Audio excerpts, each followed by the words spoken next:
Somewhere in 1945, 3 American pilots flew their Republic PA-47 Thunderbolts across German skies. A routine patrol. Then they spotted 3 black dots on the horizon. The dots moved at impossible speed. The pilots checked their instruments. Everything worked fine. Those German machines really flew that fast. The Thunderbolts were fast aircraft, especially in dives. The Americans didn't hesitate. They pushed throttles forward and gave chase. What happened next haunted those aviators forever. The German pilots knew they were being pursued. They decided to play with their enemies. They deliberately slowed down. The Thunderbolts closed in. The Americans could see elegant, futuristic silhouettes. Used as the American pilots prepared to fire, the Germans pushed their throttles forward. The engines roared like nothing ever heard over Europe. Within seconds, those silver machines vanished on the horizon. The Thunderbolts were left behind like obsolete trainers. The Americans floated in stunned silence. They witnessed something that would change aerial warfare forever. These weren't conventional piston-engine aircraft. They came from the future. They were Arado 234S. The world's first operational jet bombers. Machines that flew faster than any Allied fighter. Germany's last desperate attempt to change a war already lost. To understand how this technological marvel came to exist, we must go back to early 1940. European skies were dominated by a British aircraft that terrorized German high command. The de Havilland Mosquito. A twin-engine bomber built almost entirely of wood. It penetrated deep into enemy territory, completed missions, and returned home before German fighters could even take off. Adolf Hitler himself mentioned it repeatedly in meetings. He asked with growing irritation why Germany had nothing comparable. The Mosquito flew at altitudes where German fighters could barely breathe. At speeds that left them eating dust. The humiliation was constant and public. In late 1940, the German Aviation Ministry issued an urgent request. They needed a jet-powered reconnaissance aircraft faster than any Allied interceptor. It had to photograph the British fleet at Scapa Flow and return untouched. An extremely ambitious requirement. Surprisingly, only one company responded. Arado Flugzeugwerke. Professor Walter Bloom led the proposal. A World War I ace who understood combat under extreme conditions. His engineering team designed Project E-370. At first glance, conventional. But it had revolutionary characteristics. The design included 2 Junkers Jumo 004 turbojet engines. The world's first operational turbojets. Engineer Rudiger Kosin led the technical team with clear philosophy. Create an aircraft so fast it needed no defensive armament. No enemy could ever catch it. In early 1941, Arado presented a high-wing monoplane capable of 770 km per hour at altitude. Operational ceiling of 11,000 meters. Range of nearly 2,000 kilometers. 2 reconnaissance cameras in the rear fuselage. But the design presented an extraordinary challenge. The massive fuel requirements meant fuel tanks occupied most of the rear fuselage. No space for conventional landing gear. The solution was ingenious and problematic. For takeoff, the aircraft used a 3-wheel trolley called the Bograt Startwagen. It detached once airborne. For landing, 3 retractable skids under the fuselage and engine nacelles. On October 24, 1941, Project E-370 was officially accepted for production. The Air Ministry ordered 50 aircraft. Everything seemed perfect. Then tragedy struck. General Ernst Udet, the project's greatest defender, died suddenly in November. His replacement was Ohard Milch. A general who preferred proven aircraft types. He deeply distrusted experimental technology. For weeks, the program hung by a thread. Then Milch visited the Arado plant personally. He was absolutely impressed. The design was elegant, futuristic, and promised unique capabilities. Milch gave the green light. But problems had just begun. Though designed for two Jomo 004 turbojets, Arado didn't receive these engines until February 1943. 8 months after Messerschmitt got them for the Mi-262 fighter. BMW and Junkers struggled to produce enough jet engines. Messerschmitt received absolute priority. Arado waited desperately. The prototype first flew on June 15, 1943, at Rhein Airfield. But the engines were unreliable and prone to failure. Arado waited until July for adequate Jomo engines. By September, 4 prototypes underwent exhaustive flight testing. Then disaster struck. On October 2, 1943, the second prototype suffered catastrophic engine and instrument failures. The aircraft crashed violently. The pilot died instantly. The aircraft was completely destroyed. A devastating blow. A reminder they worked with inherently dangerous technology. Despite the tragedy, the program continued with relentless determination. Germany desperately needed any technological advantage. August 2, 1944, became revolutionary in aviation history.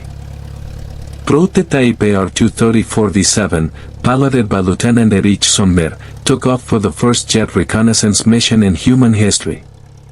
Sommer flew over Normandy at speeds no Allied pilot had experienced, taking photographs every 11 seconds.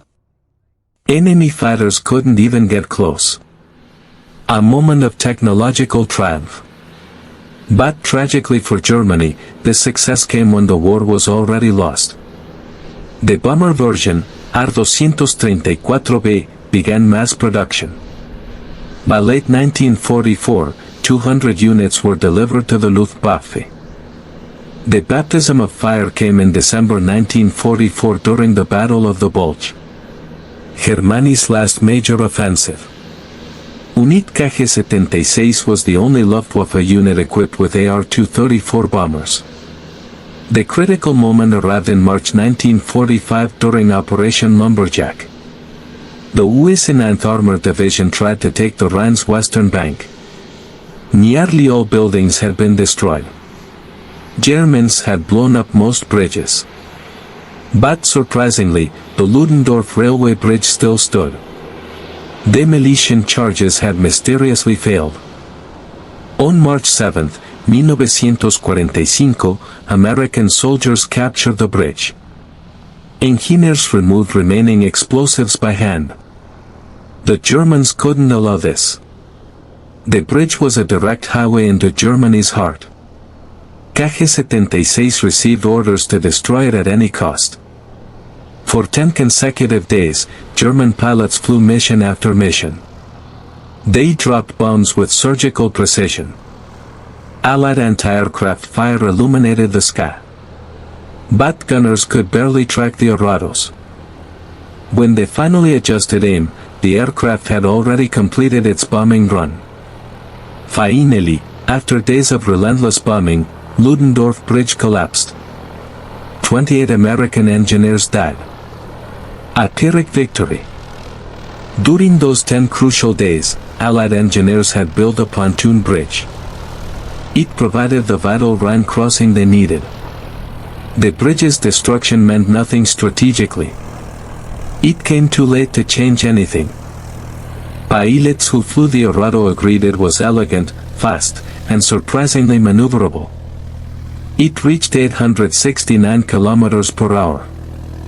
Even faster than the fearsome Mi-262. But this impressive technology arrived shamefully late to an already decided war. One main reason for this fatal delay was the takeoff and landing system. It caused endless problems. The takeoff trolley and landing skids constantly failed. They refused to extend or retract when needed. Lieutenant Sommer noted that landing on wet runways felt like landing on soap.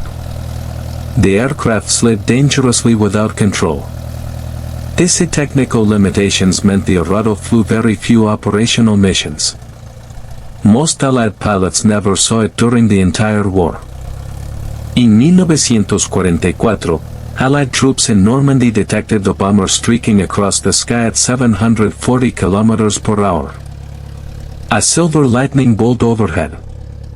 Before they could aim anti-aircraft guns, soldiers stood astonished. It seemed from science fiction. The aircraft could overfly all 5 D-Day beaches in just 8 minutes. Taking photographs every 11 seconds. Nobody could do anything to stop it. Hunting it seemed completely impossible. But the bomber had a critical weakness. When forced to maneuver sharply, it became vulnerable for precious seconds. That's how a PF-51 Mustang shot down an AR-234. In 1945, German jets were bombing Ludendorff Bridge again. American P-47s intercepted them. The Germans made a tight turn to avoid friendly fire. Captain Don Bryan, flying his PF-51, positioned directly above an Arado. Bryan opened fire with his 50 caliber machine guns. Precise and lethal bursts hit the German jet's fuselage. The German pilot, trapped in his burning cockpit, didn't escape in time. It crashed with his machine. Bryan later said he didn't understand why the pilot didn't bail out. It believed the German feared being shot while parachuting. Something Bryan would never do. It went against his code of honor. Beyond landing gear problems, this extraordinary aircraft had other devastating limitations. Jet engines required complete overhaul after just 10 hours of operation. Extremely complex maintenance requiring specialized technicians and parts that didn't exist. After 25 hours, engines needed complete replacement. Absolutely impossible when Germany barely produced enough engines for conventional fighters. Arado takeoffs required extremely long runways. Germany no longer had them. Most airfields had been bombed into useless craters. The aircraft consumed monumental amounts of fuel the wreck couldn't provide. A machine from the future trying to operate in a country crumbling into ruins. Unit KG-76 flew several more missions over Berlin in April 1945. The capital was surrounded by the Red Army. Final defeat was days away. Surviving German aircraft were being destroyed by their own crews, or frantically moved between airfields. When total collapse came, 9 AR-234s from the 9th Squadron surrendered to British forces in Stavanger, Norway. Pilots landed their aircraft intact. They knew they were handing over technology the Allies would study eagerly. Colonel Harold Watson and his team, known as Watson's Wizards, collected Arado AR-234B-2 serial number 140312 along with 34 other captured aircraft. These planes were shipped from Britain to Newark, New Jersey. They were carefully reassembled, tested exhaustively, and evaluated. American engineers were impressed by Germany's technological level. For years, the aircraft was moved from Ohio to Illinois for additional testing. The United States absorbed every gram of knowledge from that extraordinary machine. Finally, in the early 1950s, having surrendered all its secrets, it was sent to the Smithsonian Institution in Maryland. In 1989, the aircraft was completely restored. It received the markings of 8/diagonal KG-76, the unit that operated it during final combat days. Today, this magnificent aircraft that never fulfilled its expectations stands in the National Air and Space Museum in Dulles, Virginia. The only surviving example of its kind in the world. Visitors can see its elegant, futuristic lines. Its turbojet engines that promised unreachable speeds. Its revolutionary design that arrived too late to change anything. A permanent reminder that technology alone doesn't win wars. Not without resources, time, and industrial capacity to use it properly. The Arado 234 was the fastest bomber of World War II. It could outrun any Allied fighter with insulting ease. But its real impact on the conflict was minimal. It appeared when Germany was already defeated and its factories destroyed. A technological marvel condemned to irrelevance by historical circumstances. An aircraft that represented the future but was born at the wrong moment.